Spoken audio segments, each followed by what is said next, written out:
আমরা মার্কেটে যখন যাই অনেক কিছু জিনিস কিনি, আবার অনেক সময় কি করে সব সেলার আমাদের সঙ্গে ধোঁকাবাজি করে, যদি আমরা টাকা পয়সার হিসাব ঠিক করে না জানি উনি কিন্তু আমাদের ঠকিয়েও দিতে পারে। তো সেটা আজকে আমরা ভালোভাবে বোঝানোর জন্য আমি এখানে একটা স্টল সাজিয়েছি। সেই স্টলের মধ্যে বই, বিস্কিট, জুস আরো অনেক এরকম জিনিস আছে। ঠিক আছে, এবার তোমাদের মধ্যে থেকে একজন বা দুজন এরকম আসবে, এসে কিছু একটা জিনিস কিনবে আমার থেকে। ঠিক যেরকম ভাবে আমরা দোকানে গিয়ে জিজ্ঞেস করি এবং জিনিসটা নেই, যত টাকা হয় তত টাকা দেই, আবার বাকি টাকাটা আমরা রিটার্নও নিয়ে নিই। তাহলে আজকে আমাদের পুরোটা ক্লাসই থাকবে এরকম একটা অ্যাক্টিভিটি বেস, নিউমেরিসি অ্যাক্টিভিটি বেস। ঠিক আছে, তাহলে প্রথমে সূর্যকে ডেকে নেব। সূর্য কাম হিয়ার, থেকে বলো এটা নেবে। আচ্ছা ঠিক আছে, ঠিক আছে, এটা দাম হলো 20 রুপিস।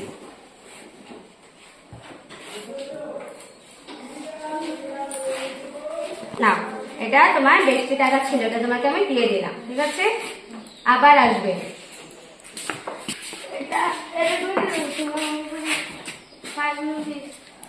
হ্যাঁ, কি হয়েছে? এটা 20 রুপিস, তুমি আমাকে আরো 5 টাকা দিবে। আরো 5 টাকা হবে? তুমি ঠিক দেখেছো? হ্যাঁ।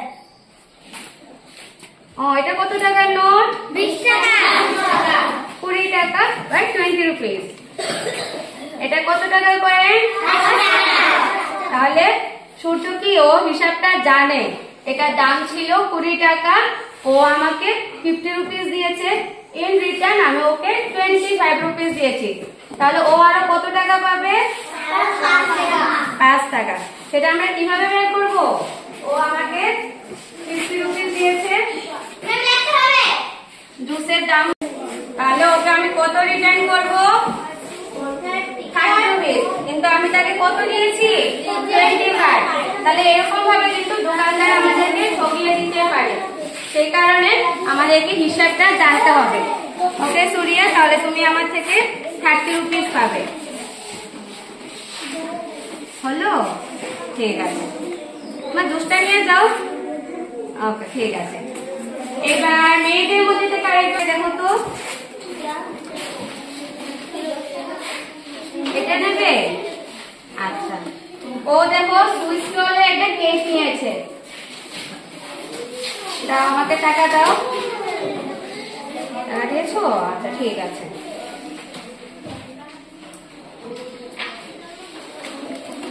এটা তোমার রিটার্ন টাকা। ঠিক আছে, যাও, কিছু লাগলে আবার আসবে।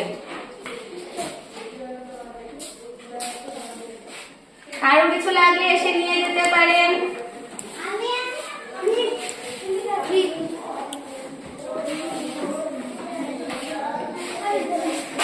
কি হয়েছে পিউ? ও, তুমি আমাকে 20 টাকা দিয়েছো, তোমাকে আমি কত দিলাম? 5 টাকার 1 টাকা, কত টাকা হলো?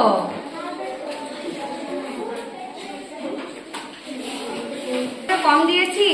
কত কম দিয়েছি? হ্যাঁ, তা তোমাকে কত কম দিয়েছি বের করো। তুমি আমাকে কত দিয়েছো? 20 টাকা দিয়েছো। তাহলে ইন রিটার্ন কত পাবে আমার থেকে? কত পাবে? 10 টাকা। কিন্তু দোকানদার কি করেছে? তোমাকে 6 রুপিস দিয়েছিল, তোমাকে 4 রুপিস কম দিয়েছে। তা তুমি ঠকে গেলে। তাহলে এই ঘটনা কিন্তু আমাদের সঙ্গে প্রত্যেকদিনই হয়ে থাকে। যখনই আমরা দোকানে যাব, ভালো করে হিসাব করে নেব কোন জিনিসটা কত দাম। কারণ কি, নিজের টাকা নিজেকেই বুঝে নিতে হবে। যদি আমরা নিউমেরিক্যাল কাউন্ট না জানি, যে কোনো জন কিন্তু আমাদেরকে এভাবে বোকা বানিয়ে দেবে।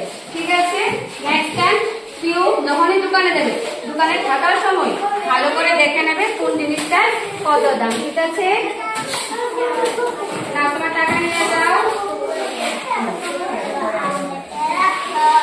তোমার বিস্কিটে নিয়ে যাও।